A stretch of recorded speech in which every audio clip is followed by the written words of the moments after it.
Bom dia, Brasil.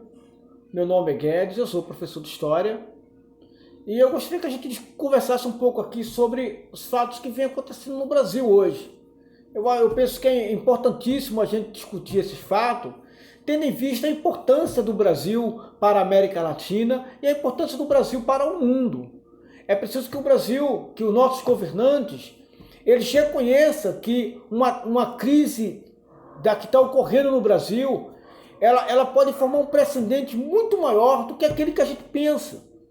Porque uma crise econômica no Brasil, uma crise industrial no Brasil, uma crise de consumo no Brasil, ele não atinge apenas o povo brasileiro.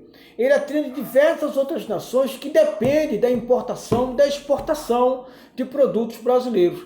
Vale salientar que aqui na América Latina, muitos países são praticamente dependentes do Brasil, como por exemplo a Argentina, em que uma crise no Brasil, ela segue diretamente para a Argentina, já que esta exporta mais de 50% dos seus produtos industriais e primários para o Brasil.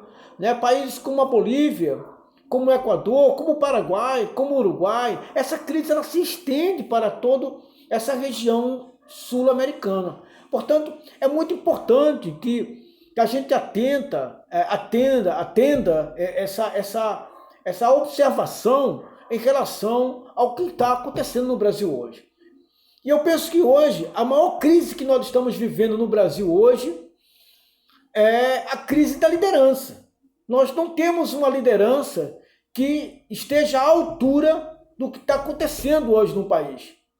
Nós não temos lideranças nem estaduais, nem municipais, muito menos uma federal. Mas nós temos uma crise que ela tem uma liderança, que é o vírus. E esse vírus, juntamente com a crise que já estava, uma crise de desemprego enorme, uma crise de produção, está dizimando não só a economia, mas o povo também.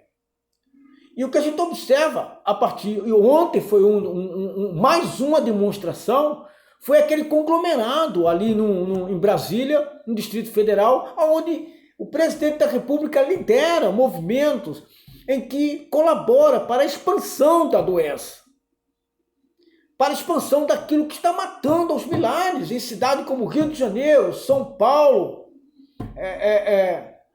em todo o Brasil, mas em alguns estados sofre um número muito maior, porque a crise, a pobreza já faz parte colabora com essa expansão, haja vista que muitas das vezes muitas pessoas não têm dinheiro nem mesmo para comprar essa máscara, e que a máscara tornou-se um fator obrigatório.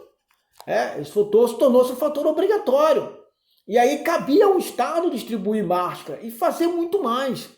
Então o que nós estamos acompanhando hoje? Nós estamos acompanhando aquilo que já estava sendo feito, que era promovendo um desastre na saúde pública para privatizar a saúde pública. A gente estava desmobilizando os hospitais públicos.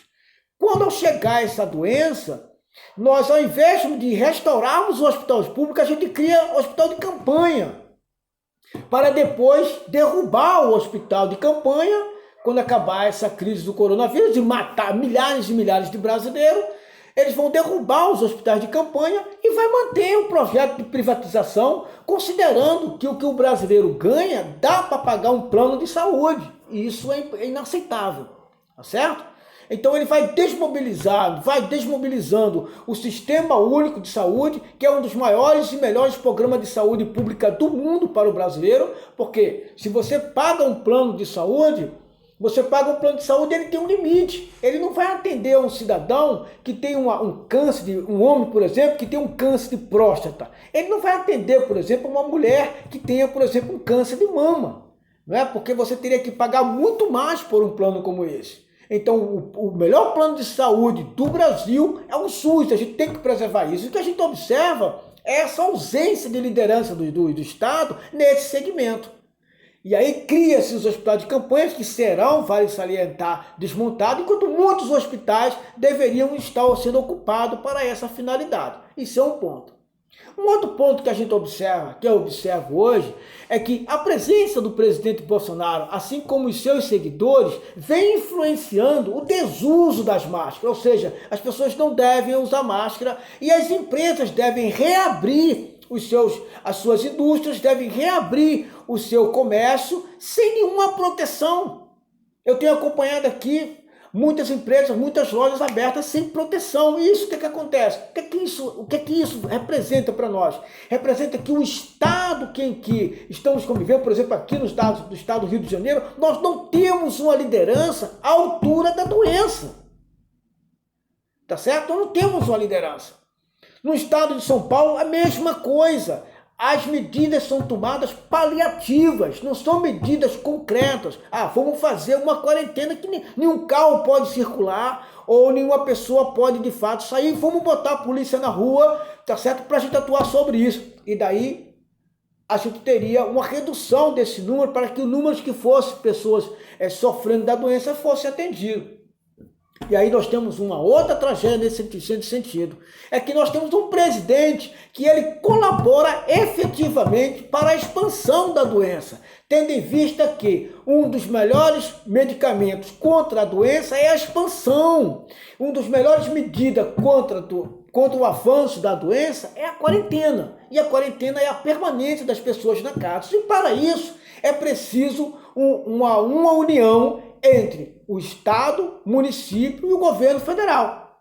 E o governo federal, como se opõe a todas as medidas colaborando com a expansão da doença, ele colabora com os movimentos sociais que fazem oposição à quarentena, que vão para a rua sem máscara.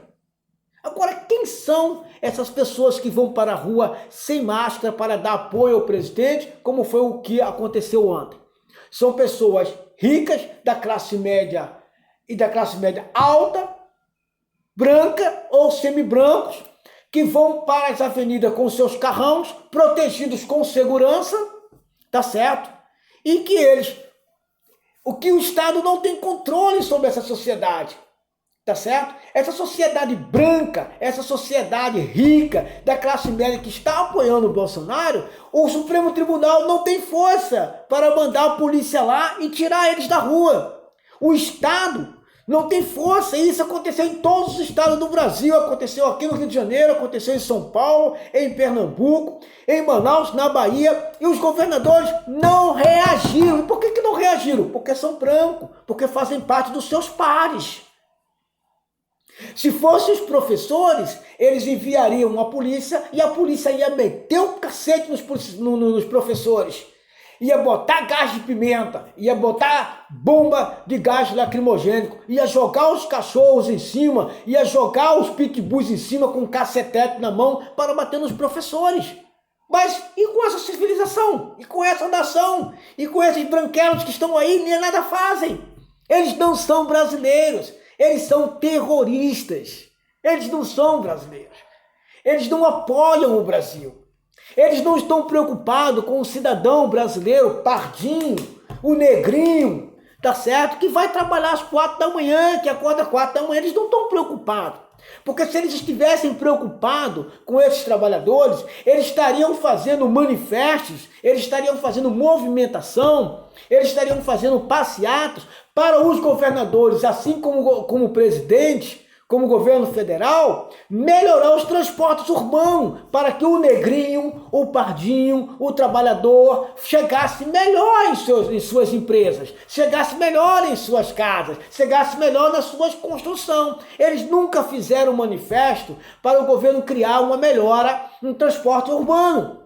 Então eles não têm interesse na melhoria do povo brasileiro. Ele tem interesse nos seus próprios interesses. Eles estão defendendo os seus interesses. Só que os seus interesses dependem de nós.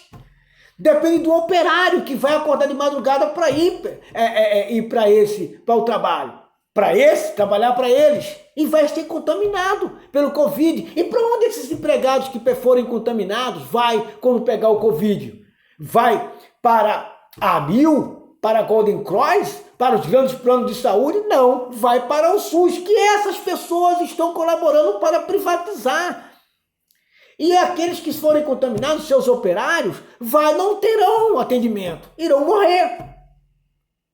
Certo? Se eles forem mais resistentes, eles vão ser tratados em casa, dentro de uma favela. Vai contaminar os seus entes queridos, vai perder os seus entes queridos. Então, essas pessoas que estão fazendo essas movimentações, não se enganem, eles não estão pró-Brasil. Essa movimentação que o presidente Bolsonaro está fazendo, não se engane, eles não estão pró-Brasil. O que preocupa nisso é que os ministérios públicos dos estados não têm força para reprimir esses movimentos. E a ausência de reprimenda desse movimento levou ao que aconteceu na porta do ministro Alexandre de Moraes, em que eles foram gritar na porta do ministro Alexandre de Moraes, chamando o ministro de canalha, de advogado do PCC. E em seguida eles foram para o Planalto pedir o fechamento do Congresso Nacional, o fechamento do Supremo Tribunal e a emersão de uma ditadura liderada pelo presidente Bolsonaro. Ora, todos nós sabemos que o presidente Bolsonaro não tem a menor condição de dirigir qualquer nação. Ele não entende nada de economia, ele não entende nada de política pública, ele só entende de dar tiro. Tá certo? O que ele coloca agora? O exército, generais que estão na ativa para governar, porque ele não tem autonomia para isso, ele não tem liderança para isso. Mas essas pessoas, considerando que ele tem, vai para a rua e prolifera a doença. E eu pergunto para você, ele já tomou o poder? Se ele não tomou o poder, então por que o Estado não repreende esses movimentos? Por quê?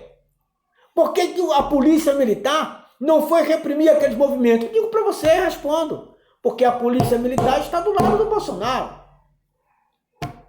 Porque o exército está do lado do Bolsonaro. Porque a marinha está do lado do Bolsonaro. Porque a aeronáutica está do lado do Bolsonaro. Aonde está as forças militares? Aonde está o comando? Onde está a organização do Estado Nacional? Quando todos os governadores apoiam a quarentena e grupos armados, protegidos, vão para a rua dizer que não concordam e que permanecem na rua gritando. E nenhum governador foi impedir, nenhum. Aqui no Rio de Janeiro, o governador mandou um negociante para negociar com eles, para pedir para que eles não fossem na rua no primeiro movimento. Depois eles foram. Então, tomou o poder ou não tomou o poder? Quem é que está controlando quem? Ele faz o que quer, onde que quer, quando quer.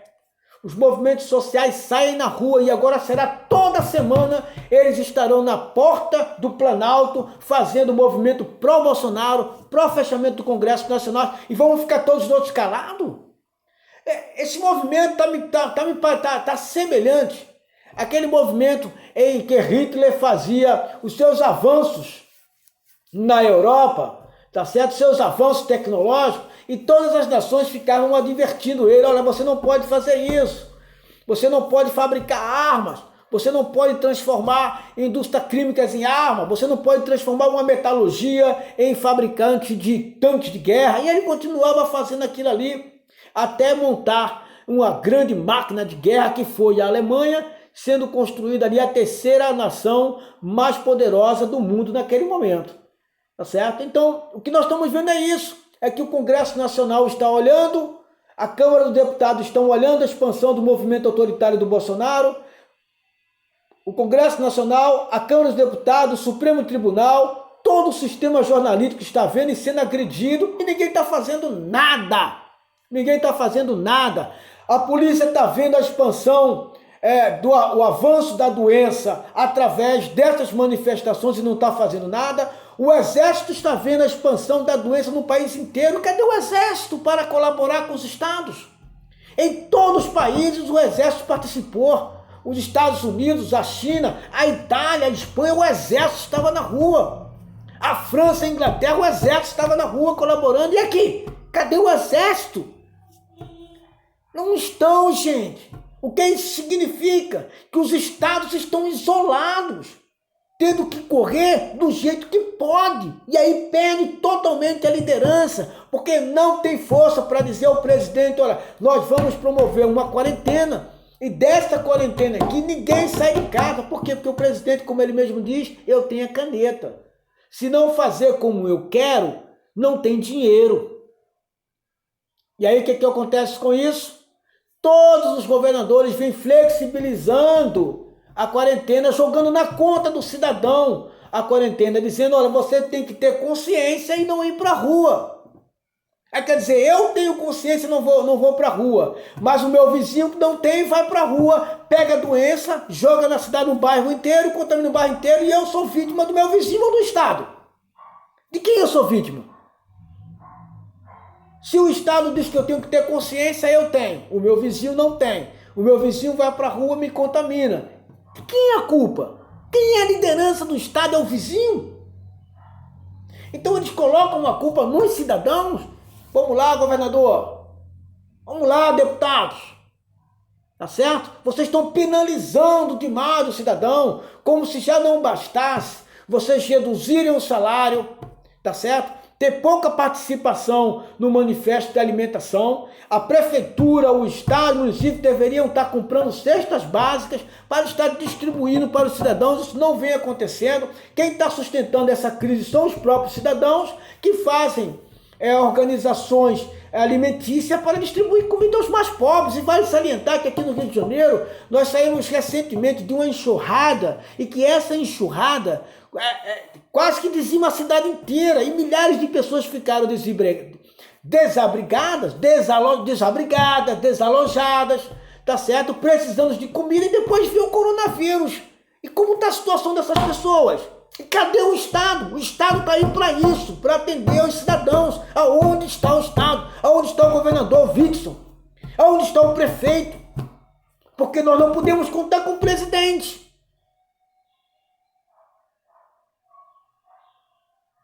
É preciso tomar medida mais objetiva. A maior crise do Brasil hoje é a crise da liderança. Nós não temos liderança. Nós não temos liderança. As nossas lideranças são covardes. A única liderança que está funcionando pifamente nesse momento é o Bolsonaro. É a única liderança que está funcionando. Porque, como ele mesmo diz, ele tem a caneta. Então estamos todos nos acovardando. Não adianta ficar escrevendo, fazendo protestos em jornais, dizendo que somos a favor da democracia, que somos a favor disso, daquilo, que não está surtindo efeito. Supremo Tribunal não está surtindo efeito. Câmara dos Deputados não está surtindo efeito. Senado Federal não está surtindo efeito. Agora, colocar o Exército para resolver essa situação, aí sim você está criando uma situação constrangedora. Porque aí nós perdemos totalmente a linha da democracia. Então, Brasil, é hora de ficar atento, de atentar para o que está acontecendo, prestar atenção nas diretrizes dos Ministérios da Saúde, dos infectologistas. São essas pessoas que, lamentavelmente, estão liderando o país. São essas pessoas. Lamentavelmente, nós não temos uma liderança à altura do Brasil em nenhuma circunstância. Nem em São Paulo, nem no Rio de Janeiro. Né? E o Brasil está esquecendo a importância que nós temos para a América. Tá certo? A importância que nós temos para a América do Sul. A importância que nós temos na produção industrial, lembrando que nós somos a 8ª maior economia do mundo, e isso precisa ser lembrado, movimentado. O Brasil precisa andar. Precisamos perder o medo do que está acontecendo e tomar a atitude necessária para resolver efetivamente o problema. Não podemos ver acompanhar o nosso povo morrer por conta de uma ausência de liderança, que é hoje o nosso principal adversário. Bom dia.